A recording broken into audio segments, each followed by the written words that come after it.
Michelle is on the run after shooting a police officer at the beginning of the film. The scene is right after Patricia called the police, informing them of Michelle's location. My analysis looks at how this scene shows Patricia's growing independence as she rejects Michelle's irresponsible lifestyle. Dans un quart d'heure, il vient d'appeler. On part en Italie, ma petite fille. Moi, je ne peux pas partir. Mais si, je t'emmène. Garo, tu me prêtes ça, c'est le sport. Moteur Amédéo Gordini et le sorcier. Michel, j'ai téléphoné à la police. J'ai dit que tu étais ici. T'es cinglé? Ça va pas, non? The high-angle shot just used makes the characters look small and subsequently ignorant. It highlights how their conversation about Italy is unimportant and pointless at this stage in their lives now that Patricia has called the police on Michelle and they have bigger problems to worry about. This is accentuated by the fact that the angle transitions from high angle to eye level once they begin speaking of the real issue at hand. The close-up of the camera demonstrates how the director wants the audience to concentrate on this conversation rather than on the one before. Furthermore, the jump cuts used so far only occur while Michelle is talking, highlighting his unruly lifestyle by mirroring the way his own life jumps from one thing to the next. Si, ça va très bien. Non, ça ne va pas. J'en ai plus envie de partir avec toi. By flashing the light on her face, Patricia literally sees the light in the sense that she is coming to terms with the fact that she doesn't want Michelle in her life anymore, which is why she called the police. The music also grew louder for a moment, which showed the intensity of this moment. Oui, je le savais. Je ne sais pas. Quand on parlait, je parlais de moi. Et toi, de toi. Je trouve que je Alors, suis idiote. T'aurais dû parler de moi. Et moi, de toi. Je ne veux pas être amoureuse de toi. J'ai téléphoné à la police pour ça. Je suis restée avec toi parce que je voulais être sûre que j'étais amoureuse de toi. Ou que je n'étais pas amoureuse de toi. Et puisque je suis méchante avec toi, c'est la preuve que je ne suis pas amoureuse de toi. In this scene, the camera follows Patricia in a smooth circle as she walks around, demonstrating the tranquility she feels now that she has rejected Michelle and his way of life. The most important thing to Patricia is her independence and freedom. Michelle always tried to control her, either by demanding sex, forcing her to go to Italy with him, or simply just telling her what to do. Jump cuts are often used throughout the film to highlight Michelle's unpredictable way of life, and when used with Patricia's scenes, they emphasize the impact of Michelle's lifestyle on Patricia. That's why scenes she's in with Michelle are often littered with jump cuts, because Patricia wasn't fulfilling her own personal dreams of independence and was being controlled by Michelle. For example, right before Patricia reports Michelle to the police, the scene is very jumpy because Michelle is still in her life and upsetting her way of being.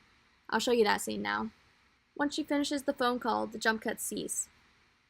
Just how in this scene there are no jump cuts while she is explaining why she turned Michelle in. Now that she has rejected Michelle, she is filmed in a calm and composed manner to demonstrate the unity she feels within herself. Redis-le. Et puisque je suis méchante avec toi, c'est la preuve que je ne suis pas amoureuse de toi. On dit qu'il n'y a pas d'amour heureux. Mais c'est Si le je contraire. t'aimais, J'ai déjà pensé ça. oh, c'est trop compliqué. Au contraire, il n'y a pas d'amour malheureux. Moi, Je veux que crois les pas gens ne indépendant. s'occupent pas de moi. Mais je suis indépendant. Peut-être que tu m'aimes. Toi, tu y crois et tu ne l'es pas. C'est pour ça que je t'ai dénoncé. Je te suis supérieur. Maintenant, tu es forcé de partir. Tu es cinglé. C'est lamentable comme raisonnement. Right here, Patricia's voice is amplified to show that this scene is really about her, and Michelle's voice is quieted. He becomes background noise and almost sounds as though he is her thoughts in the back of her mind. But her voice overpowers the situation, demonstrating that what she says is who she is meant to develop into in the film.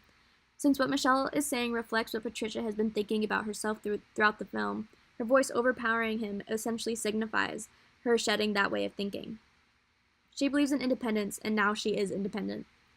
Continually, Patricia can be seen as a Kierkegaardian knight of faith in that she has an unconditional commitment to something so much that she is willing to set aside her personal opinion to achieve a higher calling. For Patricia, her unconditional commitment is to her independence and freedom, which can be seen by her feminist personality and by explicitly saying in this scene, "I don't want people looking after me." She struggles with her love for Michelle because he strips her of her independence. He says to her in this scene, "You believe in independence, but you're not independent. but that is because this whole film she has been dependent on Michel for love and affection, but hasn't fully become independent until just now. Her unconditional commitment can be seen when she turns in Michel.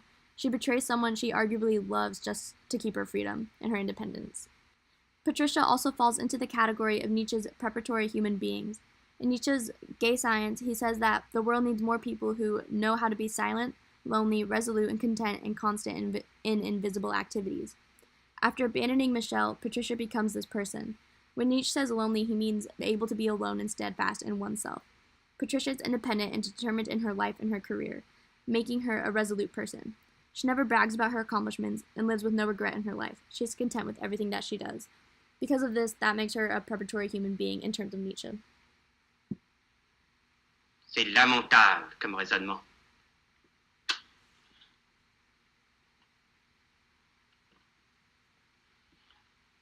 Tu es C'est idiote. comme les filles qui couchent avec tout le monde. Ils ne veulent pas coucher avec le seul type qui les aime. Sous prétexte qu'elles ont couché avec tout le monde. Pourquoi tu ne parles pas? J'ai couché avec beaucoup de garçons. Il ne faut pas compter sur moi. Mais pas, Michel. Qu'est-ce que tu attends? Non, je reste. Je suis mal fichu. De toute façon, j'ai envie d'aller en prison. Tu es fou. Oui. Personne ne me parlera. Je regarderai les murs. Tu vois, tu disais que... Oh merde, Berrouti! Berrouti! Salut amigo, attends, je vais me garer. Fous le camp, les flics arrivent dans 5 minutes. Ton argent. Fous le camp, la petite américaine m'a dénoncé. Merde. Allez, viens. Non, moi je reste, toi taille-toi. Je parle con grappe là-dedans. Right after Patricia rejects Michel's reckless lifestyle by being filmed with the fluid one-shot style, Michel has a moment of reflection and does the same thing. He considers being caught and imprisoned, thus putting an end to the way he's been living. This contemplation is accompanied by the same one-shot style that filmed Patricia as she rejected his way of living. However, immediately after this moment, he runs outside and the jump cuts begin again, thus declaring that Michel will always live this kind of life. Michel has no meaning to his life. He has no passion that drives him. Therefore, he lives that activist, nihilist kind of life, doing whatever he wants simply because he wants to. For him, there are no ultimate consequences, as there is no purpose to his life, which also explains why he would be perfectly fine living out his days in prison. Patricia, however, has a purpose to her life. She realizes this when the police threaten her job. Her purpose is her independence, which she shows mostly through her job, as she is a woman in the early 1960s, making her way through life on her own. Because of this, Patricia rejects the nihilist lifestyle led by Michel to live out her own independent life that has an end purpose to her. In conclusion, the smooth filming in this scene juxtaposes the jump cuts in other scenes to show how Patricia recovers her independence and rejects the nihilist way of thinking and living.